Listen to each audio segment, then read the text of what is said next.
Assalamu alaikum wa rahmatullahi wa barakatuhu and a very good evening. I'm Khatija Zishan, member of the Core SDP team AMP and your host for today's session. I welcome you all to the Career Guidance Seminar on behalf of the AMP team.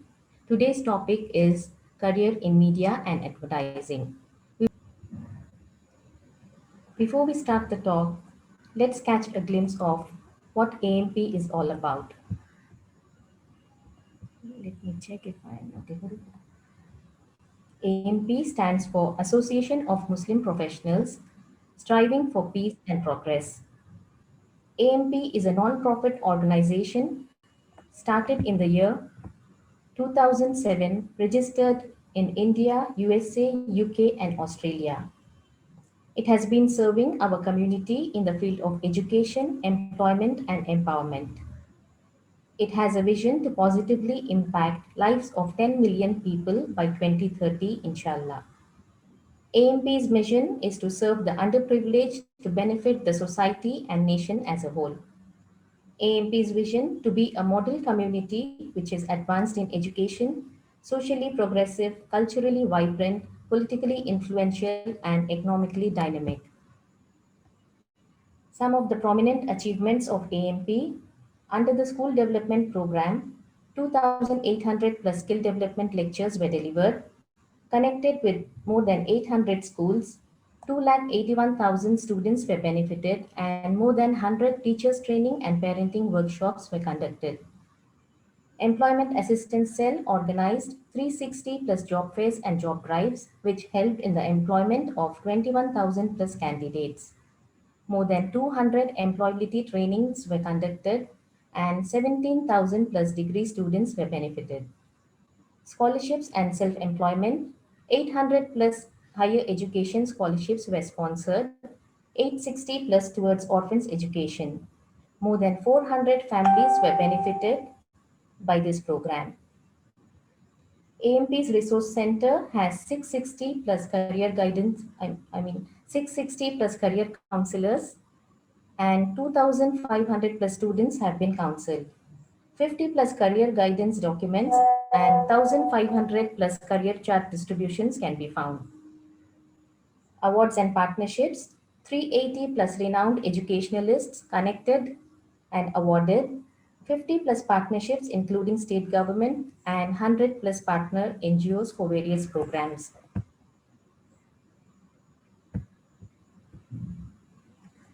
In the year 2020, AMP launched new digital initiatives which include indiazakat.com, the indiamentors.com and empowerjobs.com.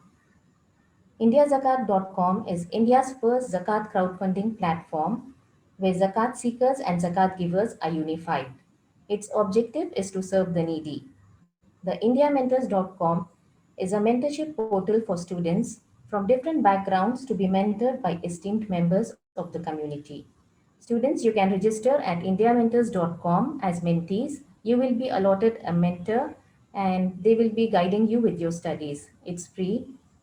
And empowerjobs.com is a free portal to help job seekers connect with the employers. It also offers skill training and employability training programs. AMP's reach, it has an on-ground presence of more than 140 active chapters in 26 states in 16 countries with 6,000 plus active members. It also has an online presence of 125,000 plus members and professionals connected on various social media platforms. To join AMP, visit www.ampindia.org/joinamp. We also have a YouTube channel. If you have missed anything from the previous sessions, you can always go and watch it over there. If you have any questions, please type it in the Q&A box seen on your screens. We will have Q&A at the end of the session. Now, it's my pleasure to introduce our speaker for today, Ms. Ankita Bhatkante. She is a Mumbai-based writer, researcher, and journalist. She has done her master's in media and cultural studies from Tata Institute of Social Sciences, Mumbai. She has worked as an education correspondent across three leading newspapers, namely Mumbai Mirror, DNA, and Hindustan Times. Currently, she is working in the field of strategic communications. She is pursuing her PhD in the area of political communication, and some of the research areas of her interest are journalism education, media studies, and the politics of language. She is a member of Board of Studies at Jai Hind College, Mumbai, and also teaches master's students from various reputed institutions in Mumbai.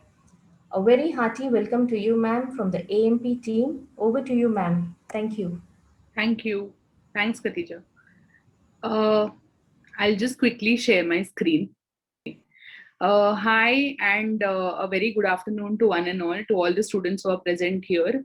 Khatija, do we want to do it in Hindi English mix? Is that fine Yeah, for you?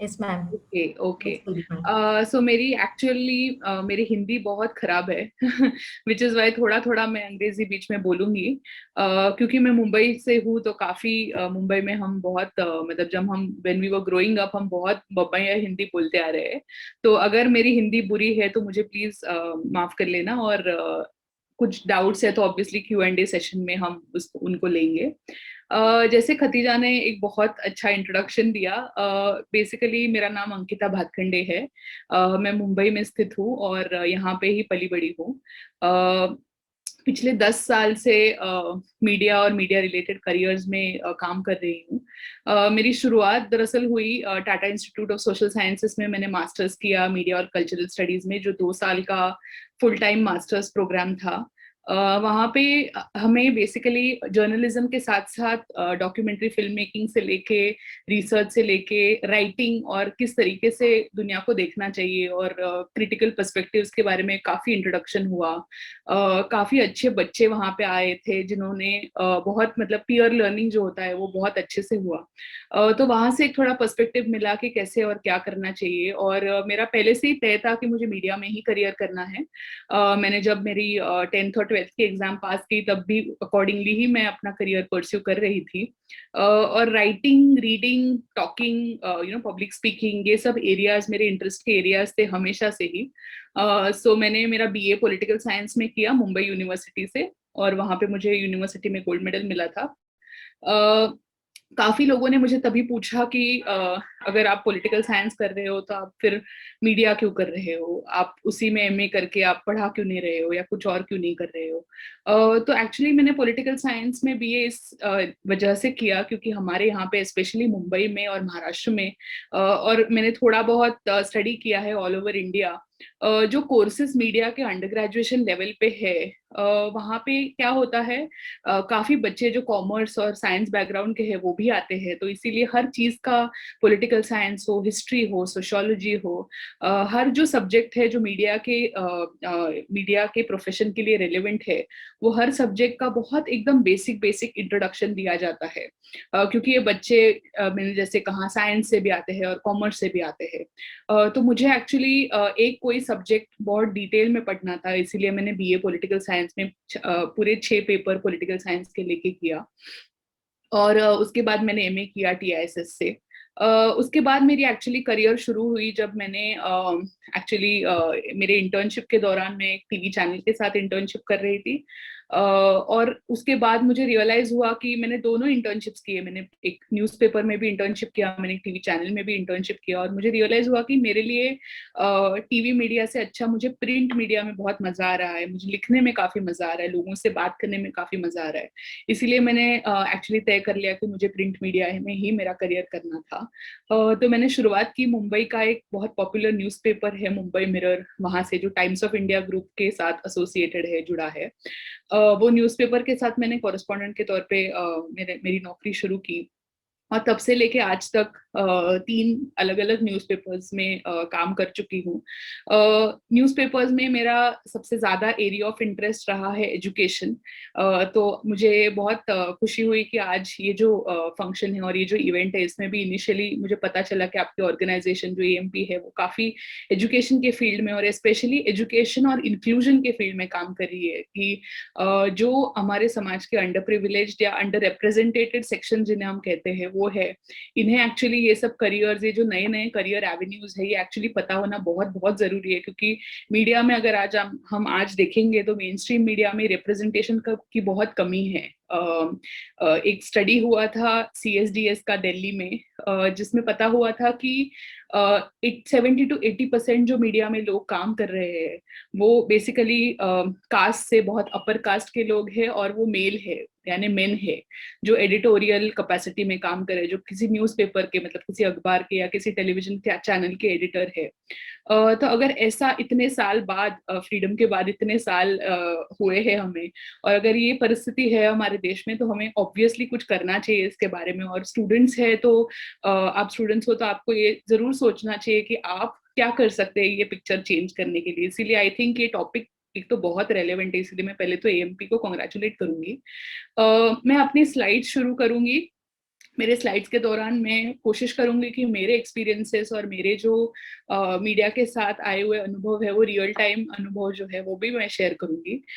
जैसे मेरे introduction में कहा गया कि अभी मैं एक strategic communication area में हूँ, तो वो एरिया के बारे में भी थोड़ा सा बताने की मैं कोशिश करूंगी, वो क्या है, कैसा है, उसमें क्या अपॉर्चुनिटीज है।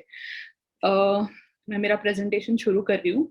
तो पहले सबसे पहले एक सवाल जो हमें खुद को पूछना चाहिए, बिकॉज ये सेशन मीडिया के ऊपर है, कि क्यों ये फील्ड या क्यों ये करियर अच्छा है और क्यों ये करियर रिलेवेंट है आज। मतलब इतने अपॉर्चुनिटीज अगर इस करियर में है, तो इसका आज का अगर हम मार्केट देखें ओवरऑल, हम जिस तरीके से पैंडेमिक में काफी जॉब्स जो है, काफी लोगों की नौकरियां जा रही है, काफी करियर जो है वो चैलेंजिंग सिचुएशंस में जा रहे हैं।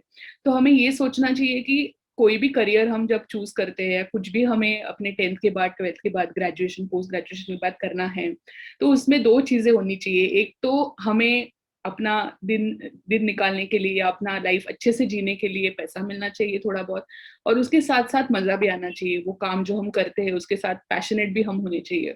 और दूसरी सबसे बहुत इंपॉर्टेंट चीज अभी एक्चुअली पैंडेमिक में समझ में आ रही है कि ऐसा करियर भी होना चाहिए कि जो नेक्स्ट 10 years 20 years में वो करियर रेलेवेंट भी होना चाहिए, यानी कि वो सोसाइटी में फिर भी उसके डिमांड इतनी होनी चाहिए कि हमें कुछ ना कुछ अपॉर्चुनिटीज उसमें मिले, ग्रोथ मिले। तो उस तरीके से मैं देखा जाए तो मीडिया बहुत बहुत रेलेवेंट करियर है, ऐसे मैं आपको बोलूंगी, क्योंकि उसमें काफी कुछ है करने के लिए। और उसमें उसका एडवांटेज ये है कि एक तो हम इंफॉर्मेशन एज में जी रहे हैं, तो हम सबके पास एक स्मार्टफोन है, और हर चीज आजकल, मतलब वॉच से लेके हमारा everything is becoming smart, TV has become smart. तो पूरा आर्टिफिशियल इंटेलिजेंस और पूरा डिजिटल मीडिया और वो सब का प्रोलिफरेशन इतना ज्यादा हो गया है कि हम अगर ऑर्डिनरी अपना इंडियंस की भी बात करें, तो हम जैसे उठते हैं हमारे हाथ में फोन होता है, फिर हम जाते हैं अपना डेली एक्टिविटीज करते हैं, हम ट्रेन में, बस में, रिक्शा में, कहीं पे भी है तो हमेशा कॉन्स्टेंटली अपना सोशल मीडिया देखते रहते हैं। सुबह सुबह कुछ ना कुछ अखबार पढ़ते हैं, कोई कोई लोग कुछ मैगजीन्स पढ़ते हैं, कोई ऑनलाइन पढ़ता है तो कोई एक्चुअल अखबार पढ़ता है। फिर शाम को हम वापस घर आते हैं, वापस एज अ फैमिली हम साथ में बैठ के टीवी देखते हैं। तो काफी घरों में डेली सोप्स या कोई कोई पिक्चर हो या कुछ भी हो, हम देखते रहते हैं। या आजकल ओटीटी बहुत आया है, तो नेटफ्लिक्स, अमेजोन प्राइम जैसे प्लेटफॉर्म्स हम देखते रहते हैं। तो पूरी लाइफ में, हमारी पूरी जिंदगी में आज के दौरान, मतलब आज के दौर में मीडिया का बहुत बड़ा रोल है, और वो रोल दिन ब दिन बढ़ते जा रहा है। और जितने नए नए प्लेटफॉर्म्स ओपन हो रहे हैं, जितने नए नए अपॉर्चुनिटीज ओपन हो रहे हैं, उसके साथ साथ मीडिया में होने वाले करियर्स, उसके साथ साथ होने वाले अपॉर्चुनिटीज भी काफी तरीके से बढ़ रहे हैं। लोगों को नए नए करियर्स के बारे में अभी पता चल रहा है, जहाँ पे पहले अपॉर्चुनिटीज थी, ये इंडिया में पता भी नहीं था। और अभी मीडिया सिर्फ एक मतलब पुराने जमाने में ऐसा होता था कि मीडिया या कम्युनिकेशन का मीनिंग या मतलब ऐसा था कि एक आदमी अगर दूसरे आदमी के साथ बात करना चाहता है या कुछ मैसेज पहुंचाना चाहता है तो उसका एक मीडियम था वो कम्युनिकेशन। बट अभी बेसिकली कम्युनिकेशन ये एक मीडियम हो गया है हर चीज करने के लिए, एडवर्टाइजिंग से लेके अपना ब्रांड और अपना पब्लिक इमेज मार्केट में बिल्ड करने के लिए कम्युनिकेशंस बहुत ज्यादा यूज हो रहा है। काफी बड़े बड़े कॉर्पोरेशंस, कंपनियां ये कम्युनिकेशन मीडियम का बहुत अच्छे से इफेक्टिवली यूज करने की कोशिश कर रही है। पॉलिटिकल पार्टीज भी आज हम देखेंगे तो हर पॉलिटिकल पार्टी का आज कुछ ना कुछ सोशल मीडिया प्रेजेंस है या ऑनलाइन प्रेजेंट है। हर पार्टी की अपनी एक यूनिक वेबसाइट होगी या उनका एक ऐप होता है। उनके जो कार्यकर्ता है और या उनके साथ मतलब उनके साथ जो जुड़े हुए लोग हैं उनके व्हाट्सएप के ग्रुप्स होते हैं। सो ऐसा मीडिया और कम्युनिकेशन का जो एक स्कोप है वो बहुत पिछले कुछ सालों में, एटलीस्ट 10-20 सालों में बहुत बढ़ गया है। इसीलिए हम इसके बारे में बात करेंगे तो बहुत अच्छा है क्योंकि काफी अपॉर्चुनिटीज इसमें हैं स्टूडेंट्स के लिए। सो मीडिया एनवायरनमेंट की बात की जाए तो ये ब्रॉडली एक मीडिया एनवायरनमेंट है जिसमें अलग तरीके के मीडिया स्पेसेस अवेलेबल है। प्रिंट मीडिया है जिसमें न्यूज़पेपर्स, मैगजीन्स मतलब अखबार वगैरह आते हैं, जिसमें टीवी मीडिया है जिसमें अपना टेलीविजन चैनल्स आते हैं। तो टेलीविजन चैनल्स में कुछ चैनल्स होते हैं वो न्यूज़ रिलेटेड चैनल्स होते हैं, कुछ चैनल्स होते हैं वो एंटरटेनमेंट रिलेटेड चैनल्स होते हैं। फिर अभी ओलंपिक चल रहा है तो काफी हम में से काफी लोग स्पोर्ट्स चैनल्स देख रहे हैं और देख रहे हैं कि क्या हो रहा है गेम्स में। फिर सोशल मीडिया है जो अभी आज के बच्चों के साथ बहुत फेवरेट और पॉपुलर है। ऑब्वियसली हम सब फेसबुक, इंस्टाग्राम, ट्विटर ये सब पे होते हैं, ये प्लेटफॉर्म्स पे हम इंटरेक्ट करते हैं एक दूसरे के साथ। ऑडियो मीडियम्स है जिसमें पुराने जमाने से लेके अभी तक रेडियो एक मीडियम ऑब्वियसली था और अभी भी है। अभी एफएम चैनल्स भी काफी नए नए आ रहे हैं, लेकिन उसके साथ साथ अभी एक पॉडकास्ट का जमाना भी आ गया है जिसके बारे में मैं थोड़ा लेटर एक्सप्लेन करूंगी। और फिर ऑब्वियसली ऑनलाइन मीडिया प्लेटफॉर्म्स है, जो न्यूज कंपनियां हैं या जो न्यूज वेबसाइट्स है, जो चैनल्स है या न्यूज़पेपर्स है, उनके खुद के ऑनलाइन वेबसाइट्स भी है। तो वहां पे जो स्टोरीज है, जो आजू बाजू में आपके क्या हो रहा है उसकी मालूमात आपको उस चीज से भी होती है जब उनकी वेबसाइट आप देखो या उनका ऐप आप डाउनलोड करो। तो पहले हम देखते हैं प्रिंट मीडिया के बारे में। प्रिंट मीडिया के बारे में बात की जाए तो बेसिकली जैसे मैंने बोला था कि न्यूज़पेपर्स वो सबसे बड़ा प्रिंट मीडिया माना जाता है। अभी इंडिया में इतने न्यूज़पेपर्स है और नए नए न्यूज़पेपर्स आ भी रहे हैं, काफी नेशनल न्यूज़पेपर्स है, बट लोकल लेवल पे या रीजनल लेवल पे भी काफी रीजनल और लोकल लैंग्वेजेस में न्यूज़पेपर्स है, जैसे उर्दू में है, मराठी में है, काफी अलग अलग लैंग्वेजेस में है।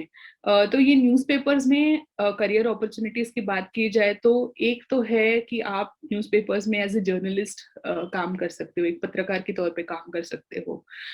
एक पत्रकार का काम ये होता है कि अपने आजू बाजू में जो कुछ भी चीजें हो रही है उसका सही तरीके से इन द ट्रू स्पिरिट उसका रिपोर्टिंग करना और लोगों तक वो पहुंचाना, सबसे बड़ी बात। और दूसरी सबसे बड़ी रिस्पॉन्सिबिलिटी ये है कि हम मीडिया को फोर्थ पिलर ऑफ डेमोक्रेसी कहते हैं, क्योंकि अपनी डेमोक्रेसी बिल्ड करने के लिए और वो कायम रखने के लिए मीडिया का फायदा होता है। तो पॉलिटिकल सिस्टम्स जो अपने हैं, पॉलिटिकल पार्टीज है, अपना गवर्नमेंट है, वो सब सिस्टम्स को अकाउंटेबल रखने का काम भी मीडिया के पास है। अगर वो गलत कर रहे हैं और अगर कुछ अपने जो लोगों को देना चाहिए वो फैसिलिटी दे नहीं रहे, सुविधा दे नहीं रहे, तो उनको सवाल पूछना ये भी मीडिया का सबसे बड़ा काम और रोल है, जो प्रिंट मीडिया सबसे ज्यादा करता आ रहा है मैं कहूंगी। तो न्यूज़पेपर्स, पीरियोडिकल्स, वीकलीज, मैगजीन्स ये सब प्रिंट मीडिया में आता है। तो पत्रकार यूजुअली क्या करते हैं, प्रिंट मीडिया के पत्रकार जो होते हैं वो उनका काम जो होता है वो अलग अलग बीट्स या एरियाज में बटा हुआ होता है। तो जैसे कोई एजुकेशन में स्पेशलाइजेशन करता है, तो कोई हेल्थ में करता है, तो कोई पॉलिटिकल न्यूज में करता है। अपने बीट या स्पेशलाइजेशन के हिसाब से जो कुछ भी खबरें आ रही है, जो कुछ भी पता चल रहा है अपने आजू बाजू में, उसके बारे में ज्यादा जानकारी लेके, लोगों से बात करके, काफी लोगों के साथ ओपिनियन लेके वो सब मिलजुल के वो इंफॉर्मेशन कलेक्ट करके वो इंफॉर्मेशन लिख के अपने रीडर्स तक या अपने जो लोग हैं जो पढ़ रहे हैं न्यूज़पेपर्स उन तक पहुंचाने की कोशिश भी ये पत्रकार करते हैं। तो जैसे मैंने कहा मैं एजुकेशन बीट में काम कर रही थी तीनों पेपर्स में। तो मेरा काम ये था कि मुंबई, महाराष्ट्र और इंडिया ये तीनों जगहों में, तीनों कॉन्टेक्स्ट में जो स्कूल्स है या कॉलेजेस है इनमें क्या हो रहा है, इनमें कुछ प्रॉब्लम्स है, कुछ इश्यूज है, कुछ समस्याएं है जो हाईलाइट करने की जरूरत है, जिसमें सरकार का ध्यान उसके तरफ खींचने की जरूरत है, तो वो मैं उसके बारे में लिखती थी। एजुकेशन पॉलिसीज है, जैसे अलग अलग पॉलिसी एजुकेशन रिलेटेड आती है, जैसे अभी न्यू एजुकेशन पॉलिसी रिसेंटली आई है, उसके बारे में बात करना, वो पॉलिसी कैसी है, उसमें क्या क्या नए बदलाव सुझाए गए हैं, वो बदलावों के बारे में जो एजुकेशन फील्ड में एक्सपर्ट्स है उनको क्या लगता है, तो उनके साथ डिटेल में बात करके उनका ओपिनियन जान के, जो लोग हैं जो ये एजुकेशन सिस्टम से जुड़े हैं, जैसे कि स्टूडेंट्स है, पेरेंट्स है, टीचर्स है, ये सब जो स्टेक होल्डर्स हम कहते हैं एजुकेशन के, ये सब एजुकेशन के स्टेक होल्डर्स के साथ कॉन्स्टेंटली टच में रहना। फिर गवर्नमेंट ऑफिसेज जो है, जो एजुकेशन रिलेटेड है, जो एजुकेशन डिपार्टमेंट है या मंत्रालय में या कहीं पे भी गवर्नमेंट ऑफिसेज में जो एजुकेशन डिपार्टमेंट्स होते हैं, वहाँ के सेक्रेटरीज है, उनके साथ जाके मिलना, उनको उनसे बात करना और पता करना कि पॉलिसी में क्या क्या चेंजेस आ सकते हैं आते दिनों में। ये मेरा काम था as an educational journalist. Similarly कोई अगर हेल्थ रिपोर्टर है जो हेल्थ के बारे में या स्वास्थ्य के बारे में लिख रहा है, तो वो अभी कोविड के दौरान स्पेशली हमें समझ में आ रहा है कि काफी रिपोर्टर्स अभी भी इतना रिस्क उठा के फील्ड पे है और वो रिपोर्टिंग कर रहे हैं, वो लिख रहे हैं लोगों की समस्याओं के बारे में। हमने काफी फोटोग्राफ्स देखे हैं, काफी आर्टिकल्स पढ़े हैं, जैसे दिल्ली में जिस तरीके से ऑक्सीजन शॉर्टेज, पूरे देश में एक्चुअली, लेकिन ज्यादातर दिल्ली में जैसे इमेजेस वायरल हुए थे, जिस तरीके से ऑक्सीजन शॉर्टेज हुआ था, जिस तरीके से लोगों को एम्बुलेंसेस मिल नहीं रहे थे, हॉस्पिटल बेड्स नहीं मिल रहे थे, तो एक प्रिंट पत्रकार का काम ये होता है कि वो जाके, क्योंकि प्रिंट पत्रकार के पास टीवी के मुकाबले ज्यादा टाइम होता है। आज मैं कल की आप जो खबर पढ़ते हो आपके न्यूज़पेपर में, वो मैं आज कलेक्ट करने के लिए शुरुआत करती हूँ, तो मुझे कुछ घंटों का समय मिलता है, वो खबर सही है, गलत है, कैसी है, उस खबर के बारे में लोगों का क्या कहना है, वो पूछने के लिए मुझे थोड़ा टाइम मिलता है। उसकी वजह से क्या होता है, मुझे वो खबर अच्छे से लिखने मिलती है, उसके सब एंगल्स जो है वो मैं एक्सप्लोर कर सकती हूँ एक प्रिंट पत्रकार के तौर पे। तो फील्ड पे जाना, लोगों के साथ बात करना, उनकी समस्याएं जान लेना, और उसके बारे में लगातार लिखते रहना, ये सबसे ज्यादा इम्पोर्टेंट काम एक प्रिंट पत्रकार का होता है। और प्रिंट पत्रकार बनने के लिए वैसे देखा जाए तो एक मीडिया एक एक्चुअली बहुत इंटरेस्टिंग करियर है, मतलब पत्रकारिता ये बहुत इंटरेस्टिंग करियर है, इसलिए क्योंकि एज सच उसके लिए कोई क्वालिफिकेशन रिक्वायर्ड नहीं है, मतलब आप कोई भी सब्जेक्ट में ग्रेजुएशन, पोस्ट ग्रेजुएशन करके, ऐसा कोई अखबार नहीं है जो आपको एक एक्चुअल डिग्री मांगेगा और बोलेगा कि हमें ये ही डिग्री चाहिए। ऑफ कोर्स जो अच्छे अखबार है, जो नेशनल अखबार है, वहां पे अगर आपके पास मीडिया में कोई डिप्लोमा या डिग्री है तो आपको फर्स्ट प्रेफरेंस दिया जाता है, या फिर आपको काम अच्छे से समझ में आ जाएगा, वैसे एक एक्सपेक्टेशन होता है। लेकिन आप अगर साइंस ग्रेजुएट भी है, आप कॉमर्स ग्रेजुएट भी है, तो उसके बाद भी आप पत्रकारिता में काफी डिप्लोमा प्रोग्राम्स है और डिग्रीज भी है जो आप ले सकते हैं, और आप कोई भी न्यूज़पेपर्स को या कोई भी मैगजीन्स को एज अ रिपोर्टर ज्वाइन कर सकते हैं।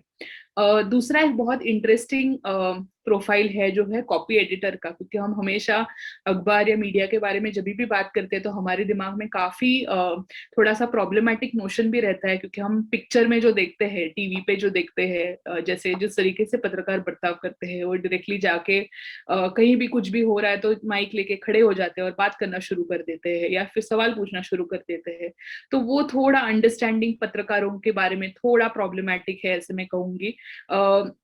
एक चीज तो ये है कि प्रिंट पत्रकार जो होते हैं, वो प्रिंट पत्रकारिता ये बहुत ही ग्लैमर से दूर ऐसा दुनिया है, कोई भी ग्लैमर इसमें नहीं है, आपको कोई भी पेज 3 ट्रीटमेंट दी जाती नहीं है, कोई भी आपके लिए रेड कार्पेट बिछा के आपका स्वागत नहीं करेगा, हर किस्म के लोग आपको मिलेंगे आपके ये पूरे जर्नी में।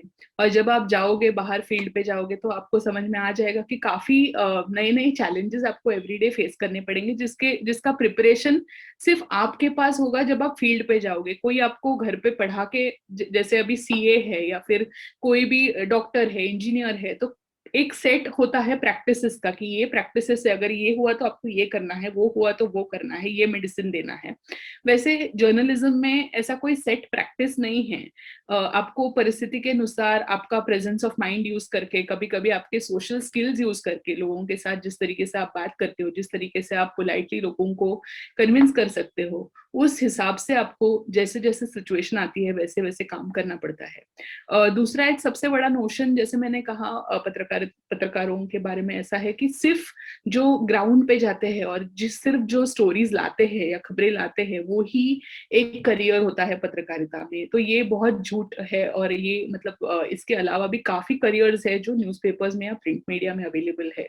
तो कॉपी एडिटर एक वैसा करियर है जिसमें आप जो पत्रकार फील्ड पे जाके इंफॉर्मेशन लेके आते हैं, वो पत्रकारों का इंफॉर्मेशन आप देखते हो, आप वो वेरीफाई करते हो सही है गलत है, उसमें कुछ स्पेलिंग या ग्रामर के एरर्स है क्या, अगर वो इंग्लिश जैसे इंग्लिश में है तो इंग्लिश, हिंदी में है तो हिंदी। तो वो जो स्टोरी है, वो जो खबर है, वो आपने जिस तरीके से लिखी है, तो वो पेपर के फॉर्मेट में किस तरीके से सही होगी, इस तरह से एडिट करना, उसके लिए फोटोग्राफ्स, मतलब जो आपके पास है, आइदर पत्रकार ने लाए हुए फोटोग्राफ्स है या कोई फोटो जर्नलिस्ट जो होते हैं, जो फोटोग्राफर फील्ड पे जाके फोटो खींचते हैं उसके बारे में, तो उनके फोटोज कौन से खबर के साथ जा सकते हैं, ये सब जो डिसीजंस होते हैं ये यूजुअली कॉपी एडिटर्स देते हैं। सबसे इंटरेस्टिंग और दिलचस्प बात ये है कि हमें बहुत बार पता नहीं होता कि हर खबर जो हम न्यूज़पेपर में पढ़ते हैं, हमें लगता है कि पत्रकार का नाम वहां पे आता है तो हमें लगता है कि ये पत्रकार ने लिखी हुई खबर है, वो तो होती ही है, लेकिन वो जो खबर की हेडलाइन है, जो सबसे मेन इंपॉर्टेंट हेडलाइन है, जो हम पढ़ने के बाद हम सोचते हैं कि हम ये खबर पढ़े या नहीं पढ़े, वो हेडलाइन कॉपी एडिटर्स देते हैं, ना कि पत्रकार खुद देते हैं। तो काफी बार ऐसा होता है कि एक आध गलत हेडलाइन या फिर कोई अलग हेडलाइन हो तो काफी लोग पत्रकारों को कुछ बोलते हैं, लेकिन यूजुअली, और अच्छी हेडलाइनें फिर भी पत्रकारों की तारीफ होती है, बट एक्चुअल हेडलाइन देने का काम ये कॉपी एडिटर करते हैं, जो न्यूज़पेपर के ऑफिस में बैठते हैं, और वो भी बहुत डिफिकल्ट बट बहुत इंटरेस्टिंग जॉब है। जनरली ऐसा होता है कि पत्रकारों के लिए भी दिन उनका बहुत अलग से शुरू होता है, उनका एक ऐसा टिपिकल 9 to 5 जॉब नहीं है जैसे यूजुअली रहता है।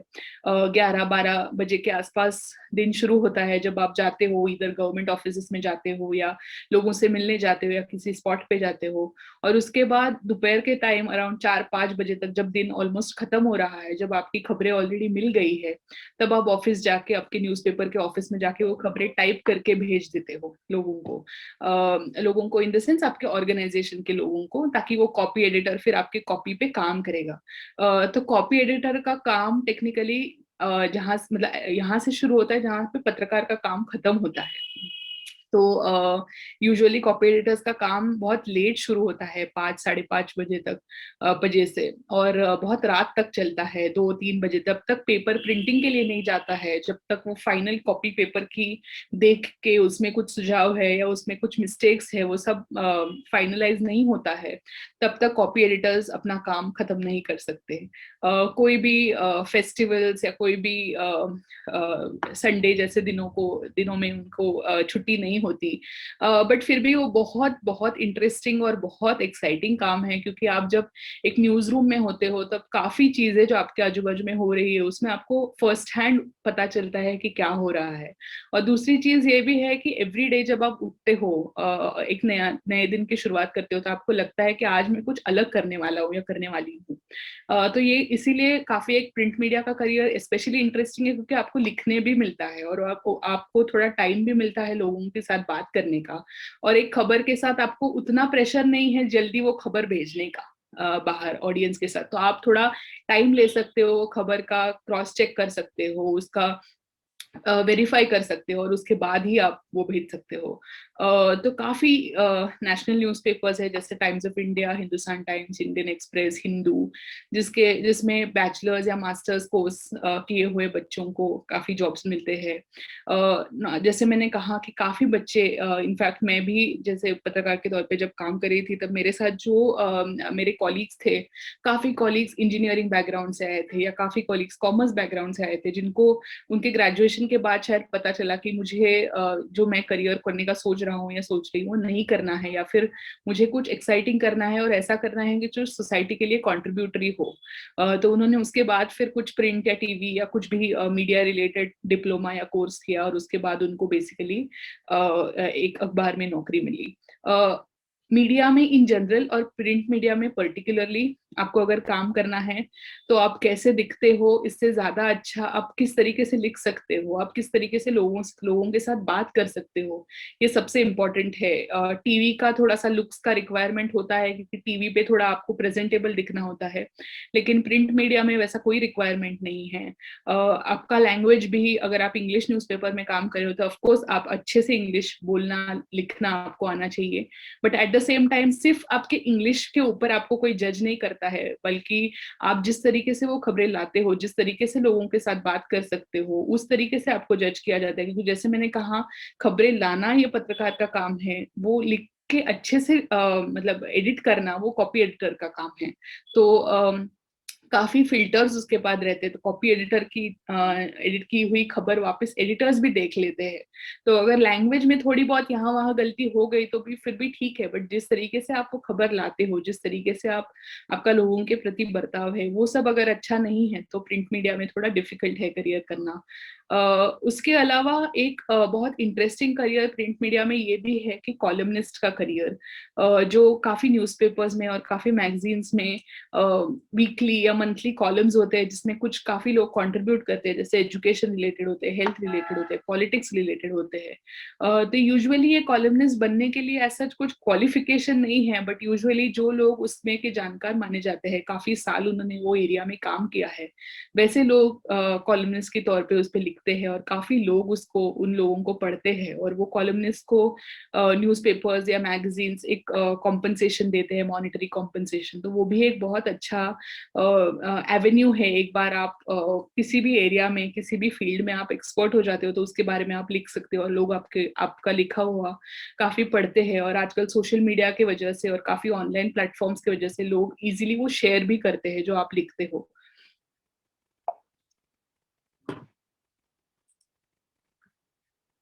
फिर जो है वो है टीवी मीडिया, जो जिसकी चर्चा आजकल स्पेशली लास्ट 6-7 इयर्स में कुछ ज्यादा ही हो रही है।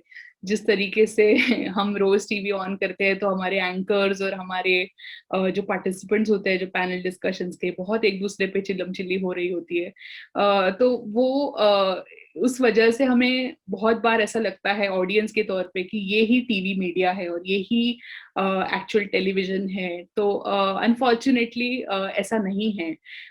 ये जो पिक्चर टीवी मीडिया के बारे में अभी हम देख रहे हैं पिछले कुछ साल में, या फिर जिस तरीके से टीवी मीडिया के बारे में, जैसे मैंने कहा कि फिल्म्स में दिखाया जाता है या फिर टीवी के सीरियल्स में भी दिखाया जाता है, उस तरीके से टीवी मीडिया काम नहीं करता। वो भी काफी हार्डवर्क वाला काम है और काफी मतलब पैशन उसके लिए रिक्वायर्ड होता है। तो जैसे मैंने कहा प्रिंट मीडिया में पत्रकार होते हैं, वैसे टीवी मीडिया में भी पत्रकार होते हैं। वो पत्रकार सिर्फ खबरें लाते नहीं हैं, बल्कि खबरें आपके सामने पेश भी करते हैं, प्रेजेंट भी करते हैं, जहां से वो खबरें ला रहे हैं वहीं से। सो फील्ड रिपोर्टिंग ये बहुत इम्पोर्टेंट पार्ट उसका है। जैसे प्रिंट मीडिया में मैंने आपको कहा कि बीट्स होते हैं, कि अलग अलग एरियाज का डिवीजन होता है, वैसे टीवी मीडिया में कुछ बीट्स होते हैं, बट इतने स्पेशलाइज्ड बीट्स टीवी मीडिया में नहीं होते हैं। टीवी मीडिया में यूजुअली पॉलिटिकल बीट एक बहुत स्ट्रॉन्ग बीट होता है, और जनरल बीट ऐसा बोला जाता है, जो जनरल बीट में पॉलिटिकल या सोशल जो कुछ भी हो रहा है उसके बारे में वो रिपोर्टर जो होता है वो रिपोर्टिंग करता है। और यूजुअली रिपोर्टर्स का जो काम होता है वो बीट के हिसाब से कम और एरिया के हिसाब से ज्यादा बटा हुआ होता है, क्योंकि वो पत्रकार को उस समय वहां पे होना बहुत जरूरी है। अगर प्रिंट मीडिया में हम 15-20 मिनट लेट भी पहुंच गए, आधा घंटा लेट भी पहुंच गए, तो फिर भी हम खबरें इकट्ठा कर सकते हैं, हमें इंफॉर्मेशन मिल सकती है, क्योंकि हमें लाइव कुछ दिखाना नहीं है लोगों को। बट टेलीविजन मीडिया में वैसा नहीं है, बिकॉज आपको स्पॉट पे होना बहुत जरूरी है। तो आप कहाँ पे हो, वहां से आप स्पॉट पे पहुंच सकते हो क्या, उस हिसाब से आपका बीट बीट्स डिवाइडेड होता है, तो आपको एक एक एरिया दिया जाता है। जैसे मुंबई में भी अभी काफी डिविजन्स होता है कि अगर 6 या 7 पत्रकार है तो उनके बीच में साउथ नॉर्थ ऐसे हिसाब से पत्रकार बांटे जाते हैं। कभी कभी ऐसा भी होता है कि फॉर एग्जांपल दिल्ली जैसे जगह में कि पार्लियामेंट कवर करने के लिए एक पत्रकार, डेडिकेटेड पत्रकार होता है जो सिर्फ पार्लियामेंट की खबरें कवर करता है, और वो पार्लियामेंट में ही स्टेशन होता है हमेशा। तो कुछ भी हो रहा हो, भले असेंबली सेशन हो ना हो, पार्लियामेंट सेशन हो ना हो, वो वहीं पे रहते हैं पत्रकार। तो कुछ भी हो वहां के रिलेटेड खबरें तो वो वहां पे रिपोर्टिंग करते हैं। क्राइम एक अलग बीट है जो टीवी मीडिया में एज अ बीट है। क्राइम की काफी खबरें भी रिपोर्ट होती है यूजुअली टीवी मीडिया में। तो जैसे मैंने बोला कि प्रिंट मीडिया में रिपोर्टर एक करियर है, वैसे ही टीवी मीडिया में रिपोर्टर भी एक करियर है। और उसके लिए एक सिर्फ एडिशन करना चाहूंगी कि प्रिंट मीडिया में ऐसे होता है कि आपकी लैंग्वेज अच्छा होना अप्रिशिएटेड है या अच्छा है। दूसरी चीज ऐसे है कि आपको आजू बाजू में आपके क्या हो रहा है उसकी जानकारी सबसे ज्यादा इंपॉर्टेंट है, क्योंकि अगर आप पत्रकार है तो आपको सिर्फ जो होने वाली खबर है उसके बारे में जानकारी हो के फायदा नहीं है, बल्कि उसके पहले क्या हुआ है उसका पूरा कॉन्टेक्स्ट पता होना जरूरी है। सो अगर बिल्डिंग कोलैप्स हुआ है मुंबई में किसी जगह में, तो वो बिल्डिंग कोलैप्स, वो बिल्डिंग का क्या कॉन्टेक्स्ट है, वो शायद 15-20 साल से डेंजरस बिल्डिंग माना गया होगा, उसके ऊपर कुछ एक्शन हुआ होगा, तो वो सब डॉक्यूमेंटेशन उसके रिलेटेड पूरा रिसर्च करने के पोटेंशियल आप में होना चाहिए। ये एक सबसे बड़ी रिक्वायरमेंट है मीडिया की। तो आपको हर समय सीखते रहना चाहिए। आपको आपके जो कॉलीग्स है वो क्या काम कर रहे हैं, आपके दूसरे जो कंपटीशन न्यूज़पेपर्स है, जो टीवी चैनल्स है, वहां पे क्या दिखाया जा रहा है, वहां पे कौन सी खबरें हो रही है, किस तरीके से अलग रिपोर्टिंग हो रहा है चीजों के बारे में, ये भी आपको देखते रहना चाहिए। अभी टीवी डिबेट्स, ये जैसे मैंने बोला फॉर्चुनेटली अनफॉर्चुनेटली बहुत ज्यादा टीवी मीडिया का पार्ट हो गए हैं। एक उसके लिए आई मीन एक पॉलिटिकल रीजन ये है उसका कि काफी अटेंशन जाता है लोगों का उस तरीके उस मीडियम के थ्रू। सो काफी लोग उसे देखते हैं जब जब काफी हीटेड डिस्कशंस होते हैं। तो जैसे जैसे सीरियल्स का होता है वैसे उसी तरीके से, बट वो छोड़ के भी वो जस्ट एक पार्ट है टीवी मीडिया का। और सब चैनल्स जो अभी अभी जितने चैनल्स है, सब चैनल्स में काफी करियर अपॉर्चुनिटीज है। एक करियर तो जैसे मैंने बोला कि रिपोर्टर का है, दूसरा एक बहुत इंटरेस्टिंग करियर है न्यूज रूम एंकर का, जिसमें एक्चुअली आप फील्ड पे नहीं जा रहे हो, लेकिन फिर भी आपको उतना ही पता होना चाहिए, बल्कि सबसे ज्यादा पता होना चाहिए पूरे न्यूज रूम में। क्योंकि आप क्या कर रहे हो, आप जो न्यूज आ रहे हैं, जो इन्फॉर्मेशन मिल रहा है, जो फ्रेश फ्रेश इन्फॉर्मेशन आपके पास आ रहा है, वो आप पढ़ के बता रहे हो लोगों को, वो डिस्क्राइब कर रहे हो, उसके बारे में ज्यादा जानकारी दे रहे हो। ये काम बहुत डिफिकल्ट है। लोगों को लगता है कि कुछ टेलीप्रॉम्प्टर सामने रखा हुआ होता है, उसके ऊपर से सिर्फ आपको पढ़ना है और सुनाना है किसी और को, बट वो बहुत डिफिकल्ट काम है। क्योंकि मैं एक एक एग्जांपल दूंगी। मेरी एक दोस्त है जो एक मुंबई में एक बहुत अच्छे न्यूज चैनल के साथ एंकर के तौर पे पिछली 20 साल से काम कर रही है। उसको बेसिकली सबसे बड़ा प्रॉब्लम जो हो रहा है उसके लाइफ में, वो है उसका पैर जो है, राइट लेग जो है, वो राइट लेग काफी दुखता है। क्योंकि एवरी टाइम जब टेलीप्रॉम्प्टर का एक स्लाइड से लेके दूसरा स्लाइड डालना होता है, तो वो हाथ से नहीं पैर से करते हैं काफी बार। तो वो जो फुट ऑपरेटेड पेडल होता है, वो फुट ऑपरेटेड पेडल यूज कर करके बहुत पैर में तकलीफ होती है कभी कभी। और उसी साथ साथ आपको सिंक्रोनाइजेशन करना है, जिस तरीके से स्क्रीन जा रहा है उस तरीके से आपको बात करनी है। और आपके दर्शक को कभी भी ऐसे लगना नहीं चाहिए कि आप कहीं और देख के बात कर रहे हैं या आपने कुछ रीड किया हुआ है जो आप बात कर रहे हैं। तो उस समटाइम्स उसमें बहुत टेक्निकल इश्यूज भी आते हैं कि कभी कभी स्क्रीन दिखता नहीं है, या फिर कुछ स्टोरी एकदम लास्ट मिनट ब्रेकिंग हो जाता है, तो वो पढ़ना एक बहुत चैलेंजिंग काम है। बट वो बहुत अच्छा करियर है, क्योंकि वो यूजुअली वो शिफ्ट्स में होता है, तो morning shift, afternoon shift, evening shift, इस तरीके से उनके शिफ्ट्स होते हैं। बट वो अच्छा करियर इसलिए है क्योंकि आपके आपके एंकर के करियर में कोई लिमिटेशन नहीं है। मुंबई में होके आप दिल्ली की न्यूज भी दे सकते हो, आप पटना की न्यूज भी दे सकते हो, even international news stories they सकते हो। तो वो एक काफी इंटरेस्टिंग एवेन्यू है करियर के लिए, क्योंकि आपको उसमें बहुत सीखने मिलता है, क्योंकि आपको समझ में आता है कि आपके आजू बाजू में क्या हो रहा है। न्यूज एंकर्स का और एक इंटरेस्टिंग एस्पेक्ट अभी जो है वो मैं सब टीवी डिबेट्स के बारे में बात नहीं करूंगी, बट कुछ ऐसे टीवी डिबेट्स भी होते हैं जिसमें काफी इंटेलिजेंट कॉन्वर्जेशन अभी भी होती है। मैं कुछ चैनल्स का नाम नहीं लेना चाहूंगी, बट आप अगर देखा जाए तो इंटरनेशनल लेवल पे भी जैसे न्यूज चैनल्स है, बीबीसी से लेके अल जजीरा तक, वहाँ पे काफी चीजों के बारे में एक्सपर्ट्स को बुलाया जाता है और उनकी ओपिनियंस लिए जाते हैं। अभी ये जो एक्सपर्ट्स आते हैं उनको क्या सवाल पूछे उससे पहले हमें पता होना चाहिए कि वो एरिया के बारे में क्या हो रहा है, उसका रिसर्च हमें रेडी होना चाहिए। तो उसके बारे में करियर ऑप्शंस का जब जब हम बात करते हैं तो एक सबसे बड़ी चीज है कि हमें ऑब्वियसली बिकॉज ये ऑडियो विजुअल मीडियम है तो लोग हमें देख सकते हैं और सुन भी सकते हैं, इस वजह से हमें अच्छे से बात करना आना चाहिए। अभी अच्छे से बात करना इसका मतलब सिर्फ अच्छी इंग्लिश, अच्छी हिंदी नहीं है या जो कोई भी भाषा में आप बात कर रहे हो, बल्कि जैसे मैंने बोला कि वो इमोशन जो है वो स्टोरी का वो लोगों तक पहुंचे, इस तरीके से बात करनी है। और ये दोनों मतलब जो पत्रकार है टीवी मीडिया में या एंकर है, ये दोनों के बारे में लागू है ये बात। अभी इस अलावा मतलब रिपोर्टिंग के अलावा भी काफी करियर, जैसे मैंने प्रिंट मीडिया में आपको करियर बताया, वैसे टीवी मीडिया में काफी इंटरेस्टिंग करियर चॉइसेस है। तो एक तो है चैनल प्रोड्यूसर का काम। सो प्रोडक्शन एक बड़ा पार्ट है टीवी मीडियम का और टीवी मीडिया का, जिसमें जो आप स्लॉट्स देखते हैं, जो आप प्रोग्राम्स देखते हैं टीवी पे, वो प्रोग्राम्स का प्रोडक्शन मतलब वो कैसे होना चाहिए, उसका प्लानिंग, उसके कैमरे जो सेटअप होते हैं, जो एंगल सेटअप होते हैं, उसका लाइटिंग कैसे होना चाहिए, वो स्टूडियो में कौन आएगा, कैसे बैठेगा, क्या बोलेगा, उसका रिकॉर्डिंग, और वो सब जो सिस्टम्स होते हैं, वो सब सिस्टम्स का प्लानिंग और एग्जीक्यूशन ये जो दोनों चैनल प्रोड्यूसर्स यूजुअली करते हैं। इसलिए चैनल प्रोड्यूसर्स का काम भी बहुत बहुत डिफिकल्ट है, क्योंकि वो सिर्फ फिल्म की तरह उनके पास कोई स्क्रिप्ट लिखा हुआ आता नहीं है कि स्क्रिप्ट के हिसाब से कोई तो कुछ तो बोलेगा, बल्कि जिस तरीके से न्यूज आते हैं उनके सामने उस तरीके से उनको इमीडिएटली डिसीजंस लेके, उस तरीके से सेटअप बना के, उस तरीके से शो को एडजस्ट करना पड़ता है जिस तरीके से वो सबसे ज्यादा लोगों को अपीलिंग लगे और अच्छे से अच्छे तरीके से लोगों के पास वो स्टोरी या वो न्यूज कवरेज पहुंचे।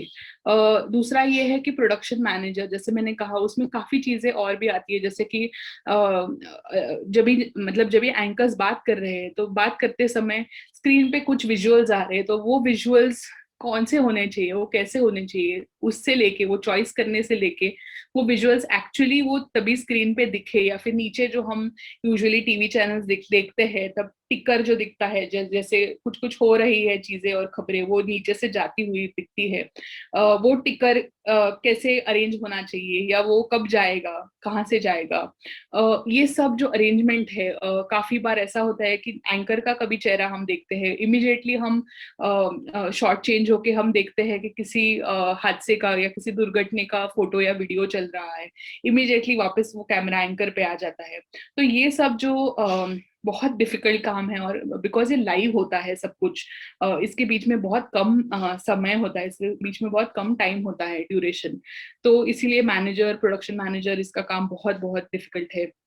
फिर बहुत इंटरेस्टिंग करियर मुझे मुझे पर्सनली लगता है वो है गेस्ट कोऑर्डिनेटर का काम। मैंने खुद जब एक टीवी चैनल में इंटर्नशिप की थी तब मुझे रियलाइज हुआ कि सबसे ज्यादा इन्फ्लुएंशियल अगर कोई वो न्यूज रूम में है तो वो है वो गेस्ट कोऑर्डिनेटर।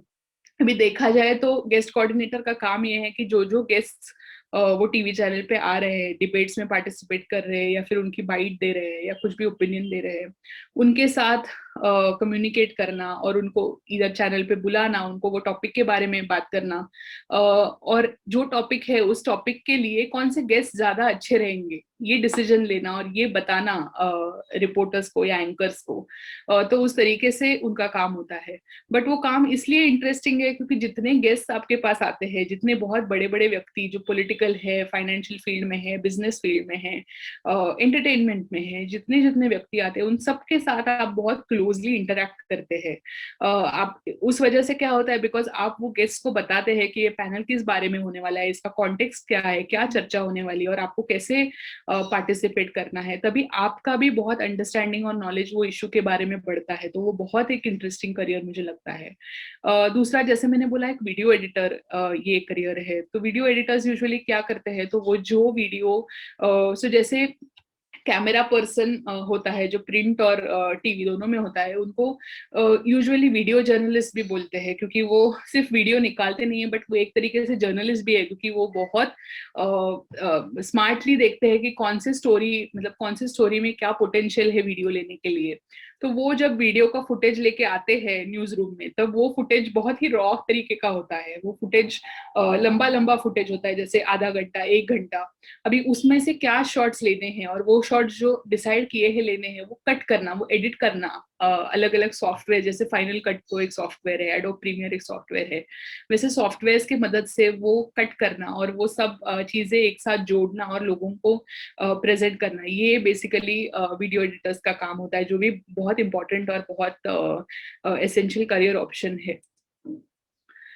सो ये कोई कुछ कोर्सेस है जो आप कर सकते हैं अगर आपको अभी से तय है कि आपको प्रिंट या टीवी मीडिया में करियर करना है। तो जैसे मैंने आपको कहा कि ऐसे नहीं है कि आप अगर कोई कोर्स नहीं करते हो तो आपको कोई नौकरी नहीं मिलेगी, लेकिन ऑब्वियसली अभी आप अगर अच्छे न्यूज़पेपर में, अच्छे चैनल में नौकरी की कोशिश कर रहे हो, तो बिकॉज आप फ्रेशर होते हो, आपके पास ऐसा कोई वर्क एक्सपीरियंस होता नहीं है। तो अगर आपके पास कोई मीडिया रिलेटेड डिग्री है, तो यूजुअली जो आपको रिक्रूट कर रहे हैं, जो चैनल आपको रिक्रूट कर रहे हैं, जो न्यूज़पेपर आपको रिक्रूट कर रहे हैं, उनको पता होता है कि एटलीस्ट आपको मीडिया के बारे में बेसिक जानकारी है, आप जानते हो कि प्रोडक्शन क्या होता है, किस तरीके से होता है, किस तरीके से टीवी के स्क्रिप्ट्स लिखे जाते हैं या न्यूज़पेपर की स्टोरीज लिखी जाती है, क्योंकि जर्नलिज्म के कोर्सेज में ये सब सिखाया जाता है टू सम एक्सटेंट। तो जैसे मैंने बोला, एक तो है बीए करके आप कुछ स्पेशलाइजेशन कर सकते हो, जैसे बैचलर ऑफ आर्ट्स करके कुछ स्पेशलाइजेशन कर सकते हो, या बैचलर ऑफ मास मीडिया, जैसे बीए इन मास मीडिया भी कोर्स काफी स्टेट्स में होता है, बट महाराष्ट्र में बैचलर ऑफ मास मीडिया हम उसे बोलते हैं, जैसे बीएमएम। तो बीएमएम या बीए इन जर्नलिज्म या BA in media and journalism, काफी बीए एमजे ये कोर्स भी होता है, या बीजेएमसी भी उसे बोलते हैं, bachelor of journalism and mass communication, तो उसमें भी आप कर सकते हैं। उसके बाद आप मास्टर्स कर सकते हैं, इधर एक एमए कर सकते हैं या MA in master of arts in communication and journalism कर सकते हैं। तो ये काफी एमए लेवल जो कोर्सेस है वो काफी इंडिया में अभी स्पेशलाइज्ड कोर्सेज भी आए हैं, जिसमें बैचलर्स लेवल में आप पूरे मीडिया के बारे में बेसिक जानकारी ले सकते हैं और मास्टर्स में आप कोई पर्टिकुलर टाइप ऑफ मीडिया में स्पेशलाइज कर सकते हैं, जैसे सिर्फ प्रिंट मीडिया में या फिर फिल्म में या फिर टेलीविजन में। तो इस तरीके से आप आपका चॉइस के हिसाब से आप 2 साल का पोस्ट ग्रेजुएशन, यूजुअली ग्रेजुएशन 3 साल का और पोस्ट ग्रेजुएशन 2 साल का, ऐसे कोर्सेज होते हैं। कुछ डिप्लोमा कोर्सेज भी होते हैं जो 6 महीने से लेके 1 साल तक के होते हैं, कुछ कुछ डिप्लोमा कोर्सेज 2 साल के भी होते हैं। लेकिन कुछ काफी डिप्लोमा कोर्सेज ऐसे हैं जो प्राइवेट इंस्टीट्यूट्स में है या प्राइवेट यूनिवर्सिटीज में है, उनकी फीस थोड़ी ज्यादा होती है, वो थोड़े एक्सपेंसिव होते हैं, तो काफी लोग प्रेफर करते हैं कि उन्हें कुछ कुछ ना कुछ स्कॉलरशिप मिले उसके लिए। लेकिन काफी जगहों में ये स्कॉलरशिप की सुविधा भी है, और काफी पब्लिक यूनिवर्सिटीज जो है, जैसे जामिया है, आईआईएमसी है, या मुंबई में मुंबई यूनिवर्सिटी है, यहाँ पे बहुत सब्सिडाइज्ड रेट्स में और बहुत अच्छी क्वालिटी की मीडिया कोर्सेज अवेलेबल है आपके लिए। तो आप वो रिस्पेक्टिव यूनिवर्सिटीज की वेबसाइट्स पे जाके आप रिसर्च करके आप देख सकते हो। अभी तो इंटरनेट की वजह से सब कुछ बहुत इजी हो गया है ढूंढने के लिए, बट आपकी अगर तैयारी है मीडिया में, प्रिंट या टीवी मीडिया में करियर करने की, तो आप जब से स्कूल या कॉलेज में हो तब से ही आपने पेपर पढ़ना, टीवी देखना, ये बहुत शुरू कर देना चाहिए, और आपको वो बातें समझ में आ जानी चाहिए बेसिकली। उसके अलावा जैसे हमने कहा, ऑनलाइन मीडिया प्लेटफॉर्म्स भी काफी अवेलेबल है। अभी काफी न्यूज़पेपर्स के ऑनलाइन पोर्टल्स है, जैसे कि टाइम्स ऑफ इंडिया जो न्यूज़पेपर है उसका ऑनलाइन पोर्टल भी है। तो जो पेपर में आई हुई खबरें हैं वो तो वो पोर्टल पे है ही, बट उसके अलावा काफी खबरों के बारे में जो वीडियोज है, जैसे प्रिंट में जो खबरें पढ़ रहे हैं, जैसे अभी कुछ फ्लडिंग हो रहा है काफी जगहों पे इंडिया में, तो फ्लड्स के रिलेटेड काफी वीडियोज जो है वो भी वहां पे अवेलेबल होते हैं, तो वो मीडियम उनको वो फैसिलिटेट करता है। उसके अलावा काफी ऐसे नए इंडिपेंडेंट न्यूज वेबसाइट्स भी है जो किसी बिग ब्रांड या बड़े ब्रांड के साथ जुड़े हुए नहीं है, लेकिन फिर भी बहुत अच्छा जर्नलिज्म के एरिया में काम कर रहे हैं, जैसे कि स्क्रोल है, वायर है, प्रिंट है, आर्टिकल 14 है। वो जो खबरें मेन स्ट्रीम मीडिया या प्रिंट मीडिया या टीवी मीडिया में आती नहीं है काफी बार, वो खबरों के बारे में लोगों को जानकारी देता है, और वो खबरें बेसिकली ज्यादा से ज्यादा लोगों तक पहुंचाने की कोशिश करते हैं ये प्लेटफॉर्म्स। तो ये इसके वजह से, ऑनलाइन मीडिया की वजह से काफी अपॉर्चुनिटीज ऐसे हुई है, क्योंकि इन अ वे ये ऑनलाइन मीडिया प्लेटफॉर्म्स के काफी कंटेंट, अभी तो कुछ कुछ प्लेटफॉर्म्स लोगों के लिए पेड हो रहे हैं, बट इजीली लोग पढ़ सकते हैं, जाते आते फोन पे देख सकते हैं। आज बहुत लोग बहुत बिजी लाइफ जी रहे हैं, तो उनके पास टाइम नहीं है रोज पेपर पढ़ने का या टीवी देखने का। ऐसे काफी लोग बोलते हैं कि हमारे पास टाइम नहीं है। तो इसीलिए जब आप फोन पे जाते आते आप ब्राउज कर रहे हो, या फिर आप कभी लैपटॉप पे कुछ काम कर रहे हो, तो आपने तुरंत देख लिया। उस तरीके से काफी लोग ऑनलाइन प्लेटफॉर्म्स को एक्सेस कर रहे हैं। और ऑनलाइन प्लेटफॉर्म का एक एडवांटेज ये है कि आपको जिस तरीके की खबरें पसंद है, उस तरीके से आपको चॉइस है देखने का। टीवी पे वो चॉइस आपको उतना मिलता नहीं है कि एक बार एक चैनल शुरू है तो जो है वो आपको देखना होता है। बट यहाँ पे आप एक्चुअली चूज कर सकते हो कि आपको कौन से वेबसाइट पे जाके क्या पढ़ना है। तो उसमें भी जैसे मैंने बोला, जैसे प्रिंट और टीवी में, वैसे यहाँ पे भी एक जर्नलिस्ट का काम होता है, जहाँ पे प्रोसेस तो सेम ही है। आप फील्ड पे जाओ, आप इंफॉर्मेशन इकट्ठा करो, ओपिनियंस लो, उसके बारे में रिसर्च करो, लॉन्ग पीसेस लिखो। यहाँ पे वर्ड लिमिट जो होता है जर्नलिस्ट के लिए, शब्दों की मर्यादा वो ज्यादा नहीं है, बिकॉज ऑनलाइन प्लेटफॉर्म है तो काफी लंबी स्टोरियां भी जा सकती है इसमें। तो यूजुअली ये जो ऑनलाइन का रिपोर्टिंग होता है वो दो तरीके का होता है। एक जो है वो क्विक रिपोर्टिंग होता है, जिस तरीके से अभी कल ये बोर्ड के रिजल्ट्स आने वाले हैं, तो बहुत शॉर्ट इन्फॉर्मेशन रहता है जो लोगों को जस्ट एक क्लिक के ऊपर अवेलेबल हो। या फिर इलेक्शन के रिजल्ट्स के ये डेट्स है और ये फेजेस में इलेक्शन होने वाला है। और दूसरी टाइप की खबरें जो है वो बहुत डिटेल्ड खबरें होती है, कि एक इश्यू अगर है तो वो इश्यू के बारे में एकदम इन डेप्थ आपको जानकारी मिलती है।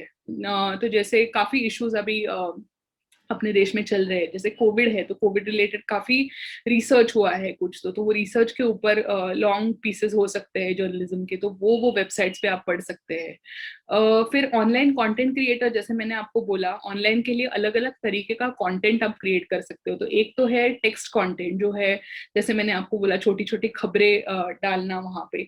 दूसरा जो है वो वीडियो कंटेंट है, कि आप छोटी सी डॉक्यूमेंट्री शूट करके वो इस पे डाल सकते हो, या फिर छोटा सा वीडियो, अगर कोई साउंड बाइट है, कोई वीडियो बाइट है, तो आप उस पे डाल सकते हो, अपलोड कर सकते हो। तो वो एक प्रोफाइल होता है यूजुअली हर वेबसाइट में।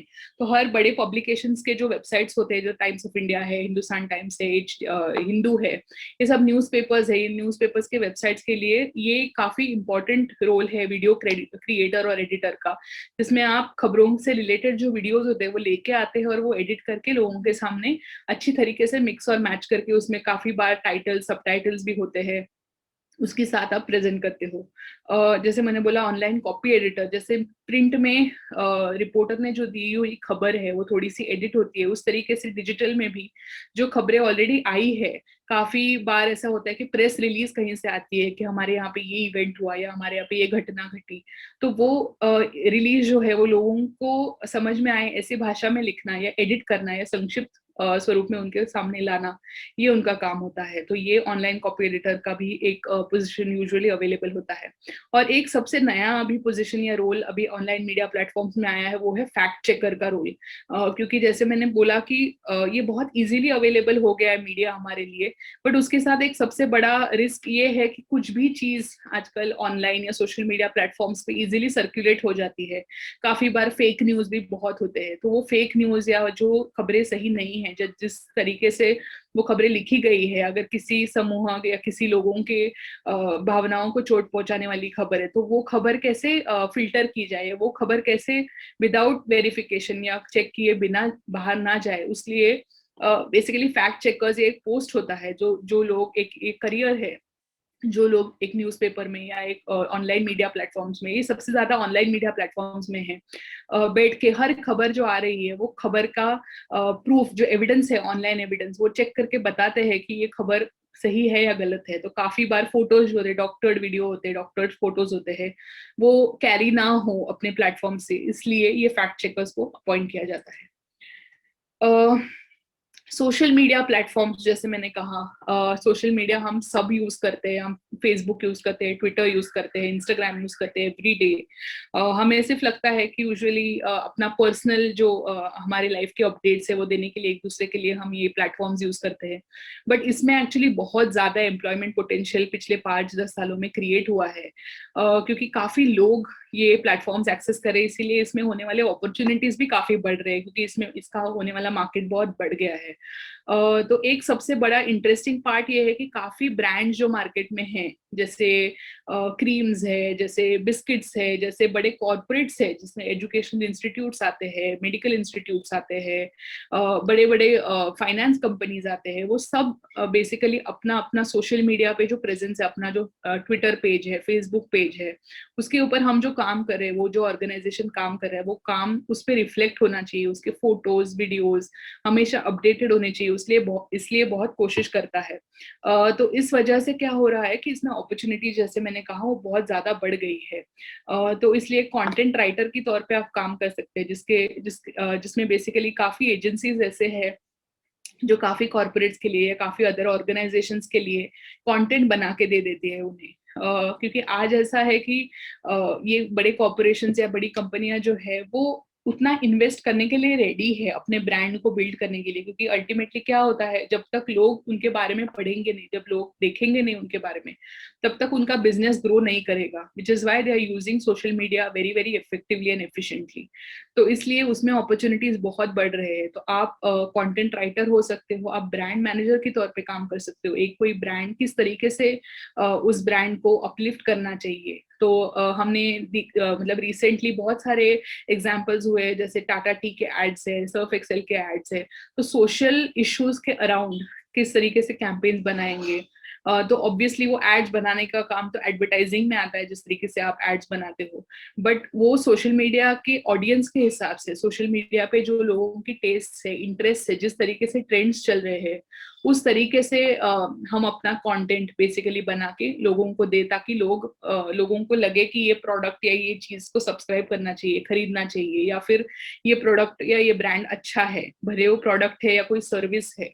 तो इवन गवर्नमेंट के जो काफी सर्विसेज है, जैसे रेलवेज है, पोस्ट है, वो सबके भी ट्विटर फेसबुक अकाउंट्स होते हैं, तो वो हैंडल करने के लिए भी काफी काम जो होता है वो आउटसोर्स किया जाता है, यानी कि प्राइवेट कंपनीज को दिया जाता है, जिनके एम्प्लॉयज जो कोई कंटेंट राइटर्स होते हैं, ब्रांड मैनेजर्स होते हैं, कॉपी एडिटर्स होते हैं, वो ये सब कंटेंट उनको बनाने में उनकी मदद करते हैं।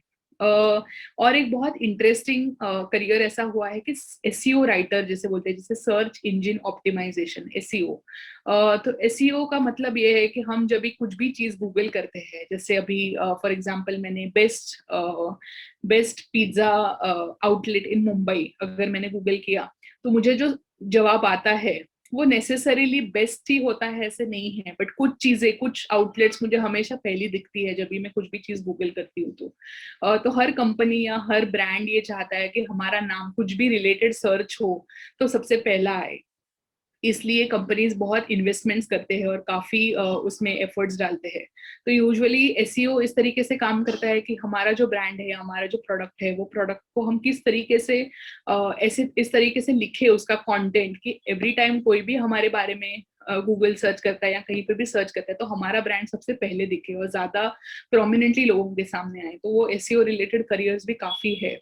तो जैसे मैंने बोला, पॉलिटिकल पार्टीज, ऑर्गेनाइजेशंस, हर कोई आज सोशल मीडिया मैनेजमेंट के लिए लोगों को अपॉइंट कर रहा है। तो सोशल मीडिया मैनेजमेंट के लिए सबसे बड़ा स्किल ये है कि आपको एवरी मिनट अवेलेबल होना चाहिए, क्योंकि एवरी सेकेंड एवरी मिनट अगर कुछ पोस्ट हो रहा है तो आप बहुत अलर्ट होने चाहिए। ऐसे नहीं कि आपने कुछ पोस्ट कर दिया, आप कहीं चले गए और 2 घंटे बाद आपने देखा। तो आपको बहुत अलर्ट होना पड़ता है। आपको इन जनरल जो वर्चुअल स्पेसेस है, जैसे कि ट्विटर है, फेसबुक है, वो किस तरीके से काम करते हैं, उनका एल्गोरिदम किस तरीके से काम करता है, इस बारे में बहुत अच्छी से जानकारी होने की जरूरत है। क्योंकि जब आपको जानकारी होगी तभी आप बता पाएंगे कि कैसे, किस तरीके से एक खास ब्रांड है या कोई भी कंटेंट है वो आप ज्यादा से ज्यादा लोगों तक या अच्छे से पहुंचा कैसे सकते हो, वो आपको तभी पता चलेगा। जैसे मैंने बोला, वीडियोज जैसे आप क्रिएट कर सकते हो डिजिटल प्लेटफॉर्म्स के लिए, वैसे काफी वीडियोस ये फेसबुक पे भी बना सकते हो। तो जैसे मैंने बोला, जो ब्रांड्स के फेसबुक पेजेस है, वो पेजेस पे होने वाले वीडियोस है, जो फोटोज है, वो शूट या एडिट या बनाने के लिए काफी लोगों की जरूरत होती है। तो वो इधर फ्रीलांस बेसिस पे ये लोग लेते हैं, मतलब जब जब जब उनको जरूरत पड़े, या फिर वो फुल टाइम एम्प्लॉयमेंट भी देते हैं। ये हो गई ओवरऑल मीडिया की बात। जैसे मैंने कहा, उसमें एक चीज मेरे से छूट गई बतानी, वो मैं वर्बली जस्ट बता दूंगी। जैसे ऑडियो मीडिया, जब मैंने बात की रेडियो की, तो रेडियो तो हमें सबको पता है, हम सब एफएम सुनते हैं जब जब हमारा मन करता है। बट अभी ये बहुत नया प्लेटफॉर्म खुला है और नया अपॉर्चुनिटी खुला है पॉडकास्ट का। तो पॉडकास्ट मतलब बेसिकली ऑडियो कंटेंट होता है, सिर्फ ऑडियो है, हमें दिखता कुछ नहीं है, लेकिन काफी चीजों के बारे में डिस्कशंस होते हैं, काफी एक्सपर्ट्स आके किसी इशू के बारे में बात करते हैं, अलग अलग विषयों पे, अलग अलग सब्जेक्ट्स के ऊपर पॉडकास्ट होते हैं। जैसे अभी द इकोनॉमिस्ट नाम का एक मीडिया प्लेटफॉर्म है, उन्होंने पूरे कोविड पैंडेमिक के दौरान द जैब, JAB जैब इस टाइटल का एक बहुत अच्छा पॉडकास्ट रिलीज किया था, जो फ्री था सबको सुनने के लिए। उसके ऊपर हर हफ्ते कोई ना कोई एक्सपर्ट आके अलग अलग देशों का कोविड का क्या सिचुएशन है, कैसे वो कोविड के साथ टैकल कर रहे हैं, वैक्सीनेशन का सिनेरियो अलग अलग देशों में क्या है, उस तरीके से हर चीज के बारे में जानकारी देते थे। तो वो मीडियम बहुत अच्छा है, क्योंकि लोगों को अभी रियलाइज होने लगा है कि टीवी या इंटरनेट और ये सब में क्या है कि बहुत डिस्ट्रैक्शन है ऑनलाइन मीडियम में, क्योंकि बहुत सारे फोटोग्राफ्स दिखते हैं, वीडियो दिखते हैं, तो कंटेंट कहीं तो छूट जाता है कभी कभी। तो ऑडियो में ऐसा है कि आप कुछ भी आपका काम कर रहे हो तब आप सुन सकते हो एक साइड में, और बहुत अच्छा मीडियम है क्योंकि उसमें कुछ डिस्ट्रैक्शन नहीं है। तो वो एक बहुत अच्छा मीडियम है। बहुत सारे वेबसाइट्स है, बहुत सारे न्यूज़पेपर्स भी है जिनके खुद के पॉडकास्ट सब शुरू हो गए हैं, बहुत सारे न्यूज चैनल्स के भी पॉडकास्ट है। तो जिस तरीके से रिकॉर्डिंग करना है, किस तरीके से आपका वॉइस मॉड्यूलेशन पॉडकास्ट के लिए जरूरी है, वो सबकी ट्रेनिंग देके आप एक पॉडकास्टर भी बन सकते हैं। आप इसके बारे में ज्यादा जानकारी गूगल करके मिला सकते हैं, काफी रिसोर्सेस और काफी वेबसाइट्स आपके लिए अवेलेबल है जानकारी पाने के लिए। दूसरा एक बहुत सिग्निफिकेंट करियर जो है वो एडवर्टाइजिंग और मार्केटिंग में है। जैसे मैंने बोला कि हर ब्रांड अब अपना ब्रांड इमेज और अपने खुद का जो ब्रांड वैल्यू है वो बढ़ाने के चक्कर में है। और अभी मार्केट ऐसा हो गया कि हम लोग काफी चीजें खरीद रहे हैं। अभी पहले पुराने जमाने में हमारे मदर्स या फोर फादर्स क्या करते थे, वो हर चीज, काफी चीजें घर पे होती थी, काफी चीजें लोकली बनाई जाती थी। अभी ऐसा है कि ग्लोबलाइजेशन के बाद ऐसा हो गया कि यहाँ पे बैठ के मैं कहीं का भी प्रोडक्ट परचेज कर सकती हूँ, अमेजोन से, फ्लिपकार्ट से या कहीं और इंटरनेशनल वेबसाइट से। इस वजह से ऐसा हो गया है कि हर चीज की एडवर्टाइजिंग वैल्यू बहुत बढ़ रही है।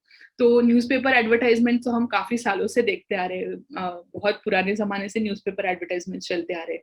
बट अभी नया ट्रेंड ये जो हुआ है वो सोशल मीडिया पे इन्फ्लुएंसर्स का, कि एक कोई सेलिब्रिटीज भी इन्फ्लुएंसर्स है, तो सेलिब्रिटीज भी अपना ब्रांडिंग करते हैं। बट काफी ऐसे लोग हैं जो एक एरिया में स्पेशलाइज करते हैं और उस बारे में वो इन्फ्लुएंसर बनते हैं। जैसे अगर कोई there are lot of women जो मेकअप या कॉस्मेटिक्स के बारे में काफी अच्छे से जानते हैं, तो उनको दुनिया को बताना है कि कौन से कॉस्मेटिक्स किस तरीके से आप यूज कर सकते हैं।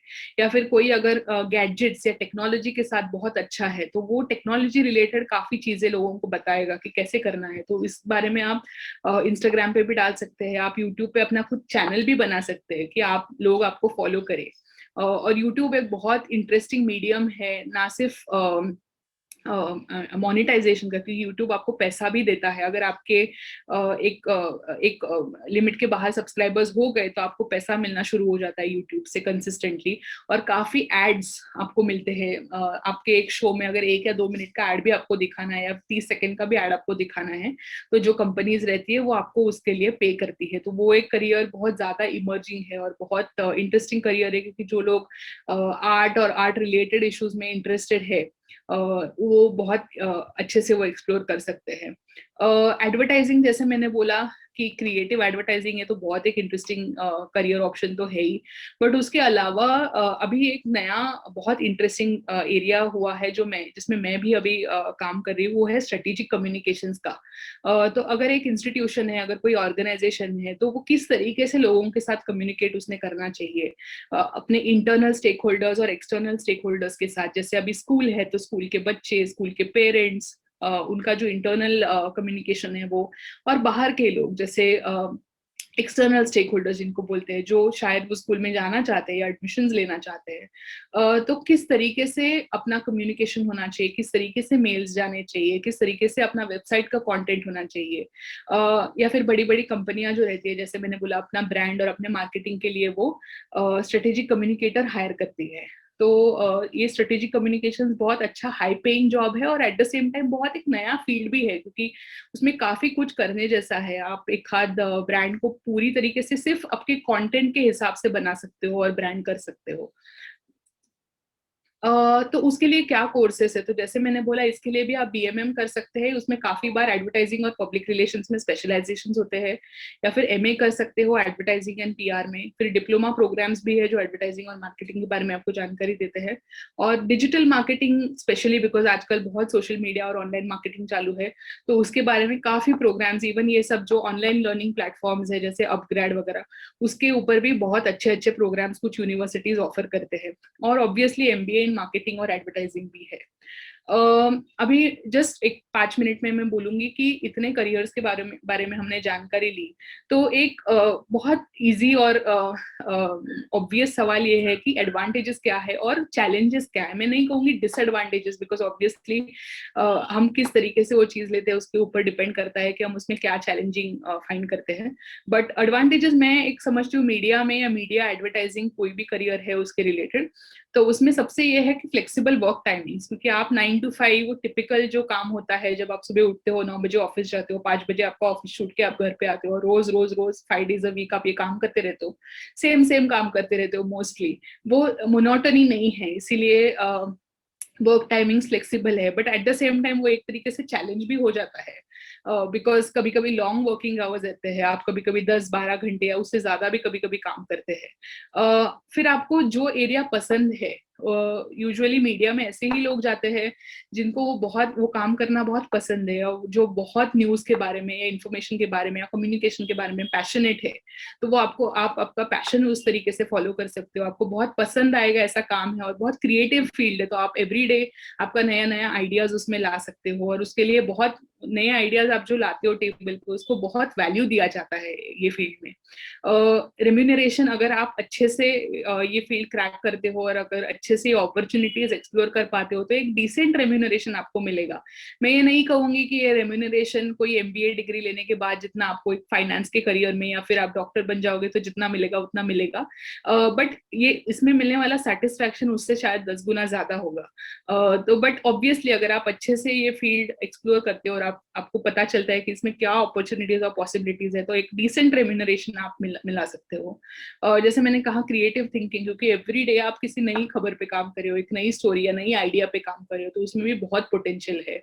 और जिस तरीके से ये काम लोगों से रिलेटेड है, लोगों से जुड़ा है, तो एवरी डे जब आप नए नए लोगों को मिलते हो, अब मेरा फोन जो है वो फोन बुक में एटलीस्ट कुछ 8,000 कॉन्टेक्ट्स होंगे, तो एवरी डे मैं जब भी कुछ भी नंबर मुझे ढूंढना होता है, तो कभी भी मैं स्क्रॉल करके वो नंबर नहीं निकाल सकती, मुझे हमेशा वो नाम टाइप करना पड़ता है, बिकॉज बहुत सारे अलग अलग स्टोरीज की वजह से, बहुत खबरों की वजह से कितने सारे लोग मेरे साथ जुड़े हैं। तो कभी कुछ भी फेस्टिवल होता है या कुछ भी होता है, तो काफी बार ऐसे लोग मैसेज करते हैं जो मुझे याद भी नहीं है वो कौन है।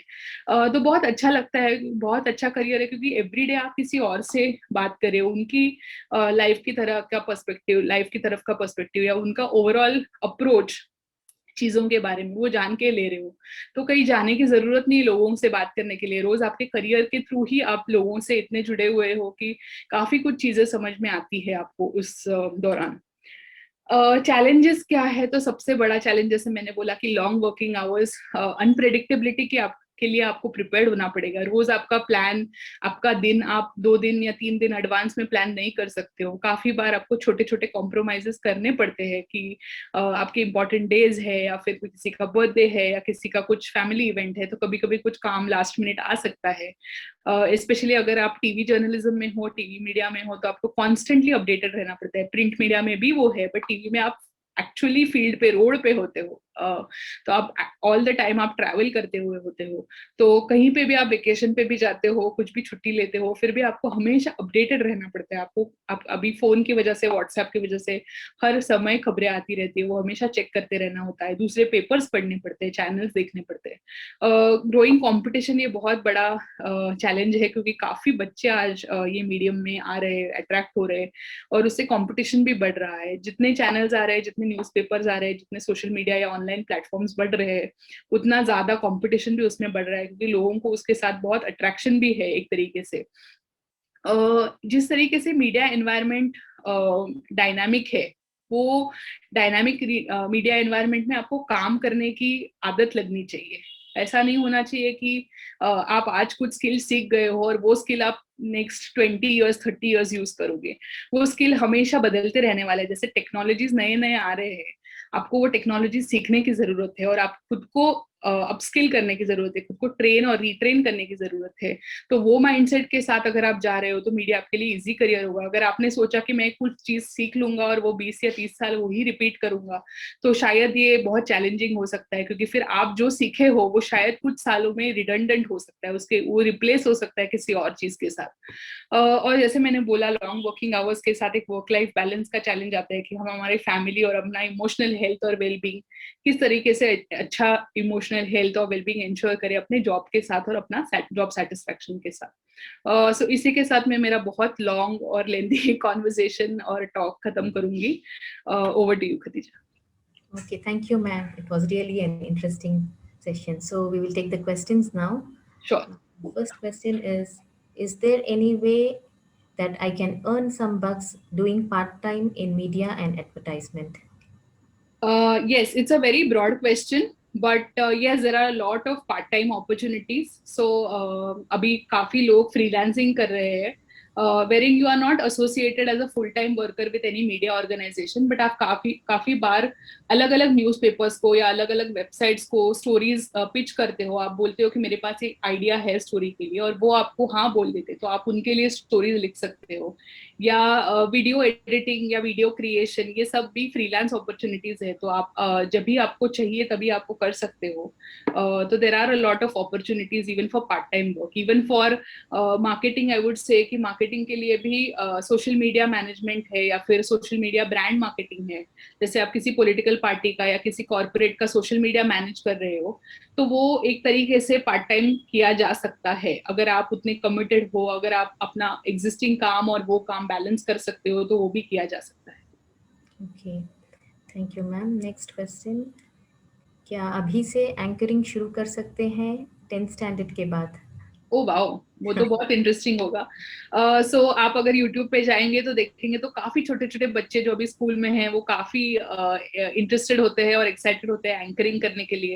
एंकरिंग एक बहुत इंटरेस्टिंग एरिया है, तो आप आपके प्रैक्टिस के लिए या आप अगर पैशनेट हो तो आप कर सकते हैं एंकरिंग। बट अभी के लिए अगर आप इतने छोटे हैं तो आपको कोई न्यूज ऑर्गेनाइजेशन तो नहीं एम्प्लॉय करेगा, या फिर कोई भी नहीं एम्प्लॉय करेगा टेक्निकली, क्योंकि आप अभी लीगली एम्प्लॉयमेंट के लिए एलिजिबल नहीं हो। बट आप आपका यूट्यूब चैनल या आपका इंस्टाग्राम चैनल जरूर खोल सकते हैं और लोग आपको देख सकते हैं, और उसके बाद आप वो एक्सपीरियंस लेके जब भी आप पढ़ो अच्छे से, एंकरिंग सीख लेना अगर आपको इतना एंकरिंग में इंटरेस्ट है तो प्रोफेशनली, उसके बाद आप definitely you can start working formally. Thank you. Next question. Do we require a mastery in AI to become a SEO, as it requires a perfect knowledge of algorithms? Yes, you don't require necessarily a master's in AI or artificial intelligence, but there are a few courses and programs, जैसे diploma programs ज़्यादा है in SEO and SEO writing and SEO optimization. If you have any of those diplomas from reputed institutions, then that is more than enough, at least in India. Mhm. Okay, next question. What is the difference between advertising and marketing? Okay, so advertising is when you are actually, it's a very thin line. The distinction is very small. Advertising ऐसा होता है कि जब आप एक product को advertise करते हो, राइट, और यूजुअली एक कंज्यूमर के लिए टारगेटेड होता है। मार्केटिंग एक ब्रॉडर अम्ब्रेला टर्म है जो अपना ब्रांड कैसा है वो लोगों तक पहुंचाना है। आप नेसेसरीली वो ब्रांड के थ्रू कोई प्रोडक्ट बेचने की कोशिश नहीं कर रहे हो। जैसे अगर एक एजुकेशनल इंस्टीट्यूशन है तो वो एजुकेशन, या गवर्नमेंट है तो गवर्नमेंट ऐसा आपको कुछ सेल नहीं कर रहा है, बट ओवरऑल गवर्नमेंट का जो ब्रांड है, जो इमेज है, वो किस तरीके से अच्छी तरह से लोगों के सामने आए, इसके लिए मार्केटिंग ज्यादा काम में आता है। तो यूजुअली वो थोड़ा थिन डिफरेंस है between advertising and marketing. Okay, thank you. Next is, what are the major career options in advertising?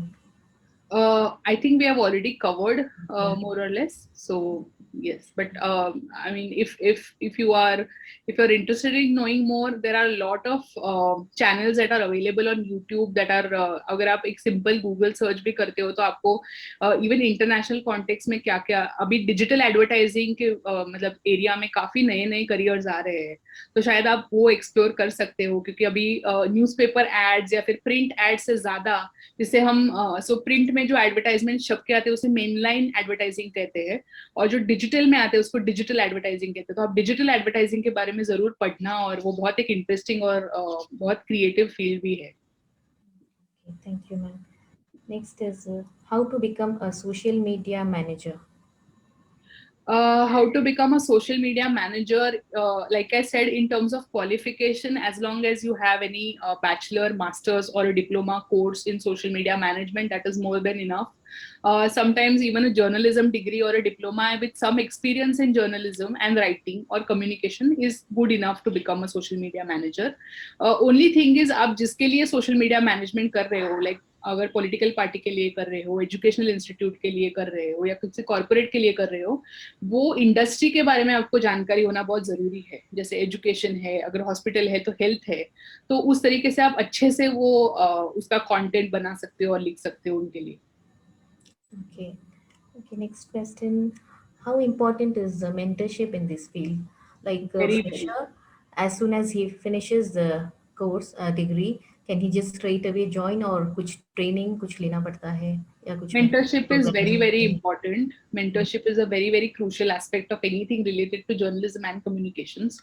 Usually, आप अगर fresher हो तो you are offered an internship to begin with. Some newspapers and news organizations offer you paid internships, but unfortunately in India, a lot of internships are unpaid. But at the same time, if even if they are unpaid, they are very competitive. तो आपको बड़े बड़े जो national newspapers है उसमें बहुत competition है internship मिलने के लिए भी, job तो छोड़ ही दो, but internship के लिए। तो बट अगर आप वो क्रैक कर पाते हो तो उसके बाद जो आपको एक्सपीरियंस मिलेगा वो बहुत इंटरेस्टिंग एक्सपीरियंस रहेगा, तो वो एक फॉर्मल अपॉर्चुनिटी है। इनफॉर्मली आप ऐसे भी कर सकते हो कि कोई जर्नलिस्ट को आप जर्नलिस्ट के साथ उसको असिस्ट कर सकते हो, या फिर कोई प्रोड्यूसर है तो उसको आप असिस्ट कर सकते हो, कोई एडवर्टाइजिंग एजेंसी में कोई क्रिएटिव एरिया में काम कर रहा है तो उसको आप हेल्प कर सकते हो। इनफॉर्मली वैसे भी आप सीख सकते हो, या फिर फॉर्मली आपको करना है तो आप एप्लीकेशन करके वो न्यूज ऑर्गेनाइजेशन के साथ इंटर्नशिप प्रोग्राम कर सकते हो। Thank you. Next one is BMM के बाद एंकरिंग कर सकते हैं क्या?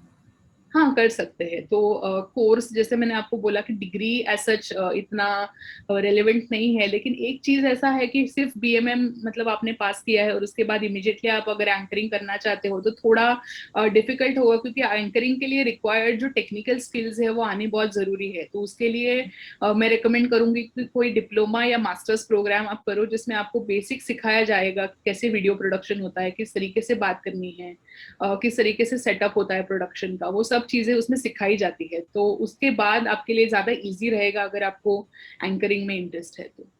Okay. Okay, about strategic communications, is this ये अलग से एक कोर्स है या आप इट्स आई मीन दूसरा कुछ भी करके you can take up this?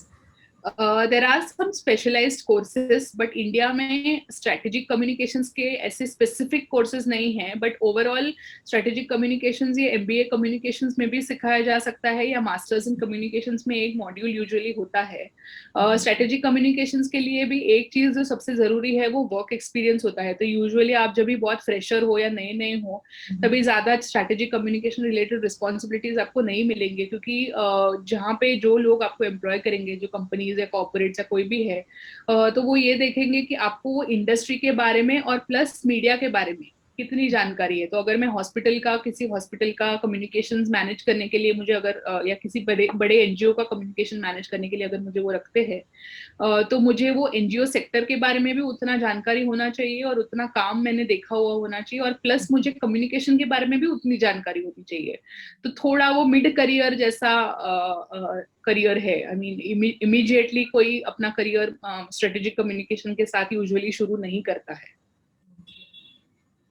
Okay ma'am, आपने स्कॉलरशिप्स के बारे में कहा था, कैन यू जस्ट रिपीट थोड़ा बहुत उसके बारे में? Yes yes. तो स्कॉलरशिप्स जैसे मैंने कहा कि जो पब्लिक यूनिवर्सिटीज है, पब्लिक इंस्टीट्यूट्स है, वहाँ पे तो काफी सब्सिडाइज रेट्स में ये प्रोग्राम्स और कोर्सेज अवेलेबल है, अलग अलग लैंग्वेजेस में, जैसे हिंदी, इंग्लिश, उर्दू, मराठी, अलग अलग लैंग्वेजेस में जर्नलिज्म रिलेटेड कोर्सेज अवेलेबल है। बट जैसे प्राइवेट यूनिवर्सिटीज में अभी काफी डिप्लोमा प्रोग्राम्स जो है, जो मीडिया में है, जो प्रिंट और टीवी मीडिया में है, वो अनफॉर्चुनेटली प्राइवेट यूनिवर्सिटीज में है, तो उसकी फीस थोड़ी हाई है। तो वो फीस जो बच्चे अफोर्ड नहीं कर सकते, या जिनको, क्योंकि ये जर्नलिज्म वैसे बहुत हाई पेइंग ऐसा जॉब नहीं है, तो आप उसमें लोन लेके या कुछ मतलब पैसों की सुविधा करके भी जाते हो, तो इमीडिएटली अगर आपको नौकरी मिल भी गई तो उतना पैसा आप इमीडिएटली आपको रिटर्न्स नहीं मिलेंगे, तो आपको थोड़ा सोचना है उसके बारे में कि आप कितना पैसा उसमें इन्वेस्ट कर रहे हो। इसलिए काफी इंस्टीट्यूट जो है, जो प्राइवेट इंस्टीट्यूट्स है, वो अपने एंट्रेंस एग्जाम जब भी लेते हैं तभी कुछ परसेंट बच्चों के लिए जो टॉप करते हैं, टॉप 10% या 10 बच्चे, 20 बच्चे, उनका कोटा होता है कि इतने बच्चों को उनको स्कॉलरशिप्स देते हैं। तो वो स्कॉलरशिप्स आइदर फुल स्कॉलरशिप्स होते हैं जिसमें सब आपके एक्सपेंसेस जैसे कि ट्यूशन फीस है वो कवर्ड होते हैं, या फिर पार्शियल होते हैं जिसमें एटलीस्ट 60-70% एक्सपेंडिचर आपका कवर होता है और बाकी आपका आपको भरना होता Okay. Thank you, ma'am. That's all the questions we have. है। Thank you so much. It was indeed a very insightful session, ma'am. और by the way, आपकी हिंदी perfect थी, कोई problem नहीं हुआ. So, thanks Khatija.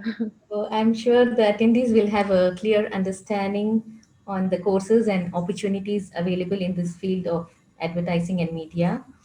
So that's it for now. This is the last session of CGS Phase 2. Before we wrap up, I would like to thank AMP, our support staff, team members, speakers, students, parents, and teachers in successfully completing the CGS Phase 2. We will be back soon with more webinars, teachers training programs, and parenting workshops. So stay tuned and stay positive, work hard, and make it happen. That's it for now. Take care and have a great weekend. Assalamu alaikum wa rahmatullahi wa barakatuhu. Thank you again, ma'am. Thanks, bye. Bye.